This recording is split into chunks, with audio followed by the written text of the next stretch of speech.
সময়ের গর্ভে এমন কিছু মানুষ জন্ম নেন যাদের আলো কেবল তাদের যুগে নয় বরং ভবিষ্যতের অসংখ্য প্রজন্মকে পথ দেখায়। তারা যেন জ্ঞানের বাতিঘর, যা অন্ধকার যুগেও আলো ছড়িয়ে দেয়। আজ আমরা যার কথা বলবো তিনি ছিলেন একজন আলেম, মুজাহিদ, ফকিহ যিনি ইসলামের আইন চর্চায় এক নতুন দিগন্ত উন্মোচন করেছেন। তিনি হলেন ইমাম শাফি রাহিমাহুল্লাহ। তিনি এমন এক সময়ে জন্মেছিলেন যখন ইসলামী সাম্রাজ্য রাজনৈতিকভাবে অস্থির ছিল, কিন্তু বিদ্যা ও জ্ঞানের চর্চা তুঙ্গে ছিল। বিভিন্ন অঞ্চলে বিভিন্ন মাযহাব বিকাশ হচ্ছিল এবং আলেমরা ফিকহ, হাদিস, আল কোরআনের তাফসিরে বিশাল অবদান রাখছিলেন। সেই সময়ে ইমাম শাফি এমন এক বুদ্ধিবৃত্তিক পদ্ধতি তৈরি করেন যা আজও শাফি মাযহাব হিসেবে মুসলিম বিশ্বের বহু অঞ্চলে প্রচলিত। তার জীবন কাহিনী আমাদের শেখায়, দরিদ্র, কষ্ট বা প্রতিকূল পরিবেশে কখনো প্রকৃত জ্ঞান পিপাসুকে থামাতে পারে না। যে মানুষ আল্লাহর জন্য জ্ঞান অন্বেষণ করে সে দুনিয়া ও আখিরাতের উচ্চ মর্যাদা পায়। আসুন আমরা সংক্ষিপ্তভাবে জেনে নেই এই মহান ব্যক্তিত্বের জীবনী। ইমাম শাফি রহিমাহুল্লাহর পুরো নাম ছিল মুহাম্মদ ইবনে ইদ্রিস ইবনে আল আবাস ইবনে উসমান ইবনে শাফি ইবনে সাইদ ইবনে উবাইদ ইবনে আবদ ইয়াজিদ ইবনে হাশিম ইবনে আল মুত্তালিব ইবনে আবাদ মানাফ। তিনি 150 হিজরি অর্থাৎ 766 খ্রিস্টাব্দে গাজায় ফিলিস্তিনে জন্মগ্রহণ করেন। কাকতালীয়ভাবে এই বছর ইমাম আবু হানিফা রাহিমাহুল্লাহ ইন্তেকাল করেন।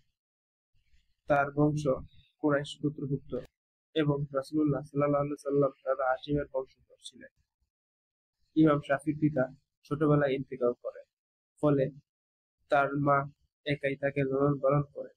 মা ছিলেন একজন ধার্মিক ও ধৈর্যশীল নারী, যিনি ছোটবেলা থেকেই ছেলেকে আল কোরআন শিক্ষা দেন এবং সৎ পথে প্রচলিত করেন। দারিদ্র্যের কারণে তাদের কাছে বই কেনার সামর্থ্য ছিল না, তবে তার মা ছেলেকে নিয়ে মক্কায় চলে যান যাতে তিনি ইসলামের জ্ঞান অর্জনে সুযোগ পান। ছোটবেলায় ইমাম শাফি রাহিমাহুল্লাহ অত্যন্ত দরিদ্র ছিলেন। অনেক সময় লেখার জন্য কাগজের জুটত না। তিনি ভাঙা হাড়, চামড়া এবং পাতা কিংবা মাটিতে লিখে পড়াশোনা করতেন। তিনি 7 বছর বয়সে কুরআন হিফজ সম্পন্ন করেন। 10 বছর বয়সে ইমাম মালিক রহিমাহুল্লাহর বিখ্যাত গ্রন্থ আল মুওয়াত্তা মুখস্থ করেন।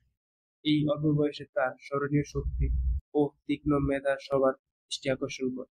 তার ভাষাগত দক্ষতা ছিল অসাধারণ। বিশুদ্ধ আরবি শিক্ষার জন্য তিনি বেদুইনদের মাঝে বছরের পর বছর কাটান, যাতে তার ভাষা, কবিতা ও ব্যাকরণে কোনো ত্রুটি না থাকে। ইমাম শাফি রাহিমাহুল্লাহ 15 বছর বয়সে মদিনায় চলে যান। তার মা তাকে মালিকের কাছে সুপারিশ করে পাঠান। প্রথমে মালিক তাকে পরীক্ষা করেন এবং তার প্রতিভায় বিস্মিত হন। ইমাম মালিক রাহিমাহুল্লাহ তিনি একজন শুধু শিক্ষকই নন, বরং এক মহান ফকিহ ছিলেন। ইমাম শাফি তার কাছে বহু বছর ধরে ফিকহ, হাদিস ও ইসলামী আইন শিখেন। ইমাম মালিকের প্রতি শ্রদ্ধা ছিল তার গভীর। শিক্ষা শেষে ইমাম শাফি রহিমাহুল্লাহ কিছুদিন ইয়েমেনে কাজ করেন, কিন্তু রাজনৈতিক পরিস্থিতির কারণে তাকে গ্রেপ্তার করা হয়। তাকে গ্রেপ্তার করে বাগদাদে নিয়ে আসা হয়। সেখানে তার সাক্ষাৎ হয় ইমাম মুহাম্মদ ইবনে হাসান শাইবানির সাথে, যিনি ইমাম আবু হানিফা রাহিমাহুল্লাহর প্রধান শিষ্য ছিলেন। এখান থেকে তিনি হানাফি ফিকহের গভীর জ্ঞান অর্জন করেন এবং মালিকি ও হানাফি মতবাদকে মিলিয়ে নিজস্ব পদ্ধতি গড়ে তুলতে থাকেন। ইমাম শাফি পরবর্তীতে মিশরে চলে আসেন। এখানে এসে তিনি পূর্বের মতামতগুলিকে পুনর্গঠন করেন এবং নতুন গবেষণা যোগ করেন। এই মিশরীয় মতবাদই নতুন শাফি মাযহাব নামে পরিচিত হয়। তার বিখ্যাত শিষ্যদের মধ্যে আছেন ইমাম আল-মুজানি, ইমাম রাবি ইবনে সুলাইমান, ইমাম আবু ইব্রাহিম ইসমাইল। এরা তার শিক্ষা বিশ্বব্যাপী ছড়িয়ে দেন।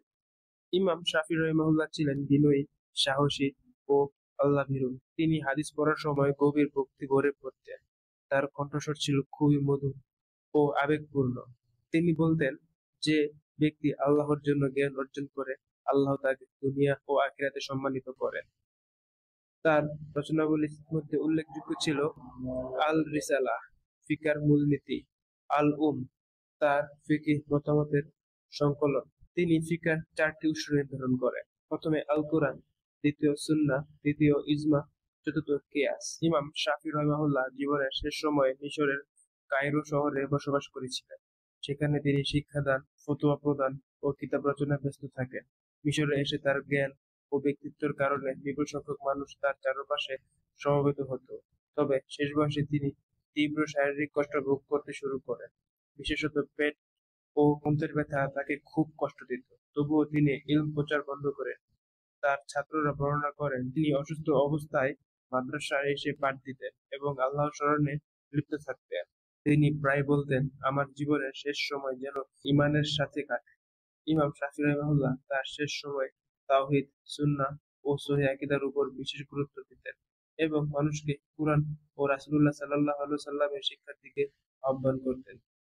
২৮শে রজব ২০৪ হিজরি অর্থাৎ ৮২০ খ্রিস্টাব্দে শুক্রবার ফজরের পূর্বে তিনি মিশরের কায়রো শহরে ইন্তেকাল করেন। মৃত্যুর সময় তার বয়স হয়েছিল ৫৪ বছর।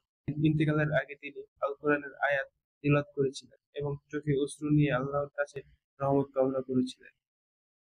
তাকে কায়রোর কাফফারা কবরস্থানে দাফন করা হয়, যা আজও প্রেমীদের জন্য স্মৃতিচিহ্ন হয়ে আছে।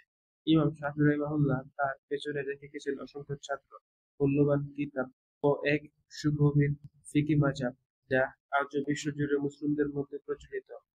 তার জীবন ছিল জ্ঞানের জন্য ত্যাগ, আল্লাহর প্রতি ভক্তি ও সুন্নাহর প্রতি আনুগত্যের এক উজ্জ্বল উদাহরণ। আল্লাহ তাআলা আমাদের সবাইকে তার জীবনী থেকে শিক্ষা লাভ করার তৌফিক দান করুন। আমিন।